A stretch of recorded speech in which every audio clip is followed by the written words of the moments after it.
in the direction of Summon. So you can be standing in your driveway and just tap the Summon button from the pull-down menu on your phone, and the car will open the garage door, come to you, and then close the garage door behind it. And then you can also unsummon or park the car, and again, just sort of do the pull-down menu, tap, one quick tap, and the car will go to the garage, open the door if it's not open, otherwise just go right in, and then close the garage door behind it. So it's just a baby step in the direction of Summon, but ultimately you'll be able to summon your car from anywhere, anywhere where there's a land bridge, anywhere that the car can actually physically get to you. So I actually think, and I might be slightly optimistic on this, but I think that within 2 years you'll be able to summon your car from across the country. So that if you're, let's say, in New York and your car is in Los Angeles, it will find its way to you and meet you wherever your phone is. So the phone will just communicate with the car and tell the car where to find you, and it'll just automatically charge itself along the whole journey. So I think that, like I said, I might be slightly optimistic on that, but not I don't think significantly optimistic that we can do that probably in about 2 years. So this is the first little step in that direction. And I think it's quite profound to actually experience it, even though it is a baby step. And then in addition, we've made a number of refinements and improvements in the general autopilot. I think at this point with 7.1 and with the enhanced fleet learning that comes with 7.1, we'll have to see what the statistics say, but I believe that it is probably better than human at this point in highway driving, or it certainly will be as the fleet learning gets more and more sophisticated. That's actually been my observation when I've been testing the car, is that it's certainly better than human at staying in the center of the lane compared to other cars on the road. So I think that's sort of quite exciting. And if it isn't quite better than human yet, it certainly will be in the coming months. I think those are the two main things. And of course, the car can automatically parallel park with the tap of a button. It can also now reverse park in. So if you want to back into a space, it'll do that too, just automatically. I think those are the main things. So we can just jump into questions then. All right, ladies and gentlemen, it's time for live Q&A. Just click the little raised hand icon at the bottom of the Q&A panel. First question is from Deanne Durbin from Associated Press. Thanks for taking the call. Hi, thanks for taking the call. I'm wondering why the speed restrictions. Are there particular things that happened that made you decide to do that? Well, I don't think the speed restriction we introduced with 7.1 is particularly arduous. It's really just capping the maximum speed on roads without a center divider at 5 miles above the speed limit or 10 kilometers above the speed limit in Europe. So, or in places with things in kilometers. So it's it just means like on roads without a center divider where there's a potential for a more serious collision, it kind of makes sense to not go more than maybe 5 miles above the speed limit. That's the only restriction really.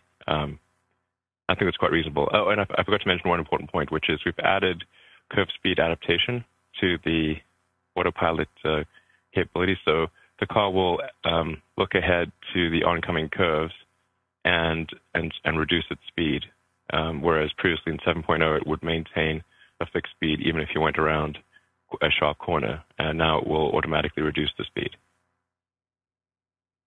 I think those are both quite important safety enhancements. And we have a question from Chris Perkins at Road and Track. Hey there.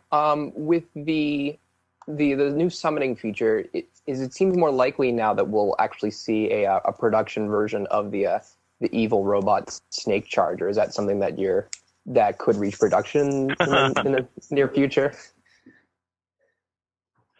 Yes, we will do some version of that. We'll try to make it look less creepy, maybe.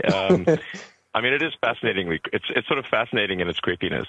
Yeah, I agree. I think, but yeah, and I think we'd probably roll it out first on some of the superchargers, and see how that goes. But I think it's quite interesting. But yeah, essentially the car will need to sort of automatically charge, and so that means you need some sort of automated system on the charger side to connect. And we have one from Mike Balaban from Jalopnik. Hey, Elon. Thanks so much for having us. I just have a quick question about, you mentioned that in 2 years, the car would actually be able to drive itself from New York to Los Angeles. And I'm just wondering, would that be limited to something like the Model X and Model 3, or would the Model S be able to do that from an over-the-air firmware update or something like that? Well, I mean, we do need more sensors than the car currently has to achieve that goal. So this is partly a hardware, partly a software thing. Because in order to do that really by itself, you need a lot of redundancy, and more cameras, more radars, and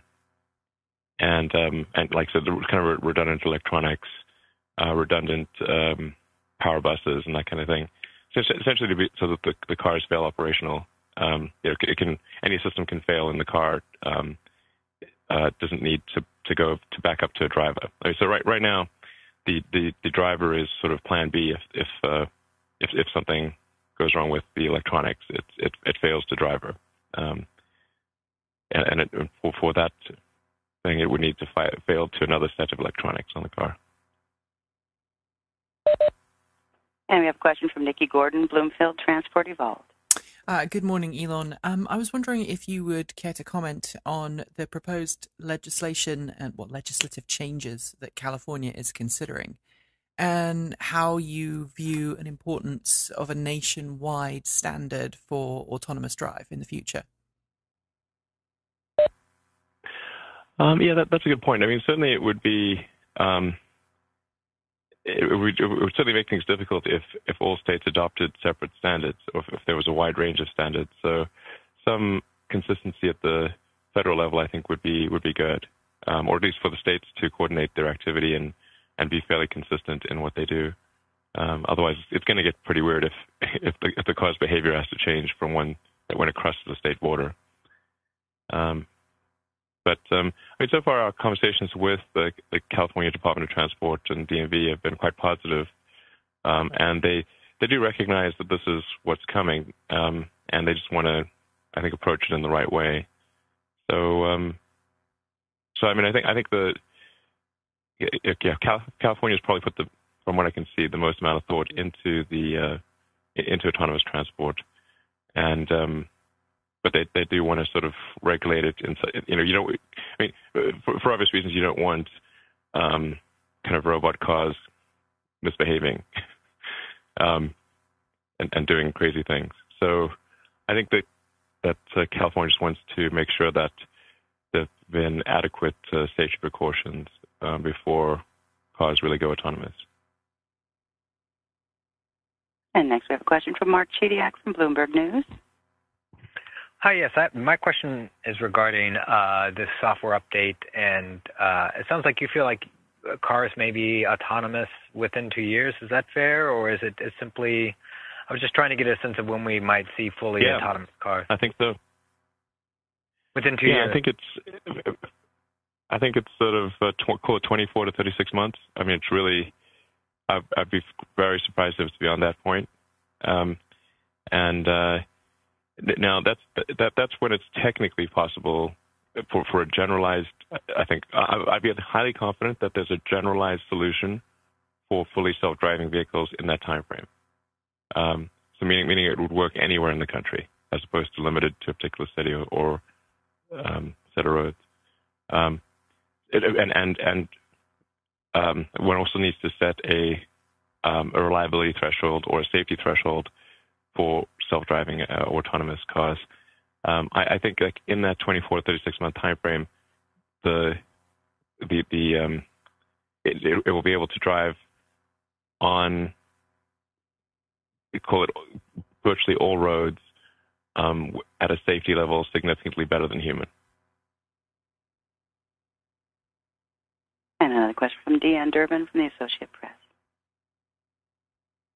I'm sorry, I didn't actually have another question. I guess the hand was still raised or something, but I did want to ask, you can summon from your phone or from the fob. The press release said the fob, but I Correct. also heard you at the beginning talking about the phone. So it's both, or?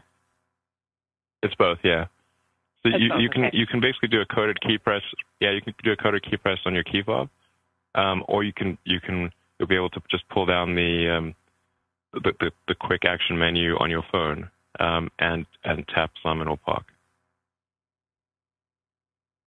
And we have a written question from Daniel Sparks from Motley Fool. Because his question is, how long do you think it will take for the case to be very clear that the more autonomous-like features of autopilot, such as autosteer, to make a compelling case that Tesla is setting new standards in safety with this technology compared to human drivers? I think we'll probably be able to make some of those arguments this year. I mean, the key is to collect tens of millions or perhaps hundreds of millions of miles of driving, probably in the hundreds of millions of miles. And right now, for cars that have the autonomous capability, we see about 1 million miles a day of driving. And that number is increasing, obviously, with each passing week as the fleet increases. So what we're able to do is compare the false positives and false negatives over a statistically significant data set and say, okay, these are the cases where if the car had been in autonomous mode, it would have prevented an accident, or conceivably this is a case where if it was in autonomous mode, it would have it caused an accident. I should say thus far the results have been very good, although it's still early in the data accumulation period. Actually, the only cases that we're really aware of where there's some accidents is where, in a couple of cases, customers thought the autonomous driving mode was on, but actually it wasn't. So then they thought that the autonomous driving caused the accident, but actually it was just that they thought it was on, but it wasn't. That was a couple of cases. But no serious injuries or anything. And we have a question from David Baker, the San Francisco Chronicle. Hi, I actually wanted to follow up on that last point there. I mean, when you first put out the autopilot features, there were people posting their videos online of doing truly crazy, borderline stupid things with the cars. Have you seen any cases where the autopilot did actually cause an accident, or is it only things where there's an element of human error there? I'm actually not aware of any cases where the autopilot caused an accident. It's possible that there may have been some small accidents that didn't reach me or were never reported to Tesla or something like that. But no, I'm not aware of any. In fact, even the cases where people did pretty crazy things, like set the car in autonomous mode and then got into the back seat and that kind of thing. Oddly enough, none of those actually resulted in an accident that I'm aware of. Okay, and we have a question from Mike Ramsey from the Wall Street Journal. His question is, when will you build in new autopilot hardware into the Model S? Well, I mean, we don't want to comment on future product transitions, but it's certainly not immediately. We are working on a new hardware suite, but it'll be some time before that enters production.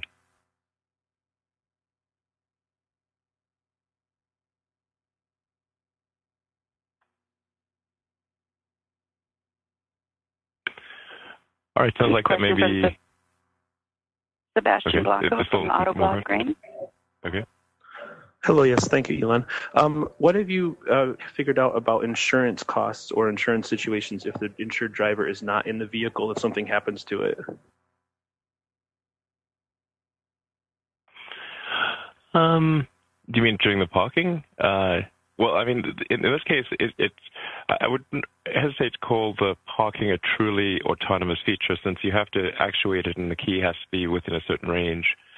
It's more like a remote control feature at this point. So, I mean, I guess the liability would be with the driver. And we do take, we are very clearly warning that this is beta feature. There are many different parking garage scenarios, and it's not, it may not work in all of them. So it's important for people using the Summon and self-park capability to stay inside of the vehicle and be prepared to tap the key if they see it's going wrong. So you can stop the AutoPark and Summon function at any time just by tapping the key. And that's really what we strongly recommend at this point. So yeah, I mean, the driver would be responsible for anything that happens. Although I suspect there's going to be somebody quite rare that there's any issues.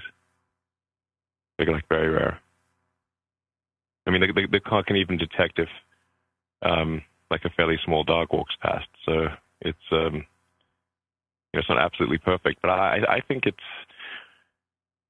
probably